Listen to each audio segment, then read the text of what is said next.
Nadšenec, začiatočník či profesionál? Na Smartwear.sk nájdeš drony, akčné kamery a e-boardy. Tvoje dokonalé spojenie s technológiami. Smartwear.sk. Já vás vítám u dnešního testování R3SK a dneska se budu věnovat lidar senzoru. Což podle mého laického nastudování by měl být senzor, který by měl lépe detekovat modelací přední překážky a tím pádem při zhoršených světelných podmínkách bych měl detekovat to, co je před ním, a zatímco ty ostatní boční, zadní senzory, horní, spodní, už budou mít problém s detekcí a pravděpodobně mě to bude hlásit aplikace Fly, tak ten senzor lidar by měl tohleto v podstatě ještě vyřešit, a já tedy teďka budu testovat jakoby funkčnost těch senzorů u toho dronu za postupně se zhoršujících světel. Takže teďka za chvilku nastartuju, vyzkouším, tady jsou mezi stromama, keřama, mám před sebou i nějaký dřevěný klady a podobně, tak vlastně si vyzkoušíme, jak to bude fungovat. To znamená, budu mít aktivní zastavení, ano, při kontaktu s překážkou, a vyzkouším to jednak na sobě, vyzkouším to na různých předmětech i na třeba neolistěných větvičkách a tak podobně. A takhle to vyzkoušíme, až když bude vlastně úplný šero, nebo, jak se říká, těsně před občanským soumrakem. Takže teďka už jdu připravit tu první část a uvidíme, jak se to bude chovat teď. Už zapadá sluníčko, v podstatě během 20 minut se ty podmínky mnohonásobně zhorší, a tak si aspoň dokážeme skutečnost, jestli ten přední senzor je skutečně určen pro ty horší světelné podmínky. Startuju dron a vyzkoušíme si to teďka. Tak senzory stále ještě fungují, takže když to teďka pošlu proti tomu kmenu, tak tady to funguje dobře, je to pevná překážka, ale co tak to poslat tady proti těm keřům, pardon, já se nedívám na dron, omlouvám se, tak tady nám to zatím funguje na přední senzor lidar a i na bok. Takže zatím ještě koukám, že máme dostatek světla na to, aby ty senzory i ty základní fungovaly. Startuju motory.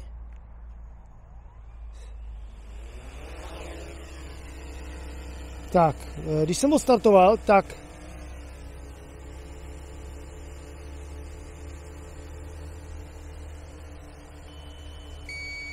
jasně, teď se teda zapnulo spodní přisvětlení. Nicméně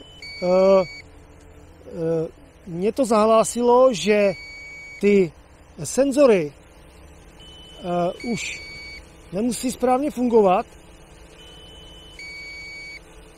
ale pořád jsou senzory aktivní. A to už je opravdu velmi špatný šero. Vidíte, už kamera, kterou to natáčím, prostě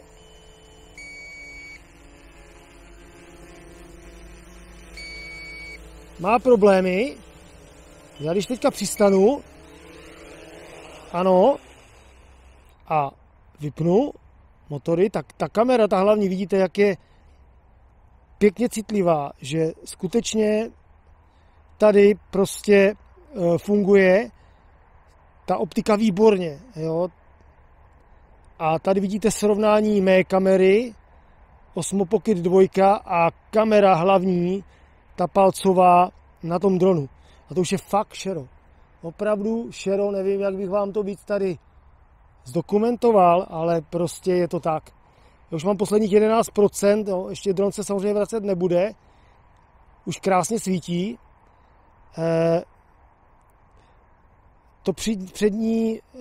Ten přední lidar senzor, ten je asi stěžejní, ale nevím, na jakou tomu bych musel počkat, aby prostě už všechny ostatní senzory byly jakoby vyřazeny z provozu. Takže já na těch posledních 11% zkusím ještě jeden test. A zapínám drona, který za chvilku uvidíte. A budeme se dívat na obrazovku DJI Fly, až se nám spojí dron. Tak, low battery, to je v pořádku. A teď by měla přijít informace už o špatném osvětlení Ani. Takže teďka už je to hlásí, že mohou být senzory omezeny, anebo mohou špatně fungovat. OK. Tak jo. Tak já si myslím, že teďka je to jako fakt už opravdu jako skoro za hranou občanského soumraku, takže já na poslední chvilku tady startuju motory. Jenom takhle nízko nad zem, ano, ale pořád ještě ty senzory fungují. A já teďka takhle letím a zastavil se, napředek se zastavil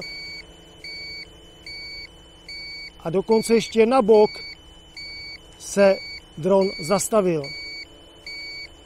Je to neuvěřitelný, za jakých světelných podmínek dokáže ten R3S dokonce vyhodnotit i mě jako překážku a neletí za mnou. Nebo neletí do mě. Neuvěřitelný. 8%. Jasně, informace o kritické baterce, zároveň si zkoušíme ještě do kolikatí procent ten dron je vlastně schopen letět. Když se podíváme do safety a podíváme se teďka na baterku, na aktuální stav. Tak, battery info máme kolik? 3,38, je to Lionka samozřejmě, takže to je naprosto v pořádku. OK. Ale, jak si můžete všimnout, tak opravdu je úplně neuvěřitelný, že ty senzory ještě za opravdu těchto podmínek dokázali detekovat překážku. To znamená, jsou na mnohem lepší úrovni a to nemluvím o lidaru, ale to mluvím i o těch senzorech klasických 360-kových. No, na 8% to už asi moc nevyzkouším, maximálně mě dron přistane, ale já bych řekl, že teďka už je prostě absolutní šero, kde by mě už normálně senzory u třeba Mini 3 Pro absolutně nefungovaly a tady ještě stále jsem schopnej letět. Jo, když znova teďka nastartuju drona, a tak pozor, při 8% už mě to nenastartuje motory, takže tady máte i ochranu, že při tom napětí 3,35 konečná. Takže to byl dnešní test senzorů, nejen lidaru. Já bych řekl, že ty senzory tady na tom R3S jsou vyladěný hodně dobře a když vám detekují překážku ještě za takovýchto podmínek, tak bych řekl, že to je sakra velmi dobrý. Tak já se pro dnešek s váma rozloučím.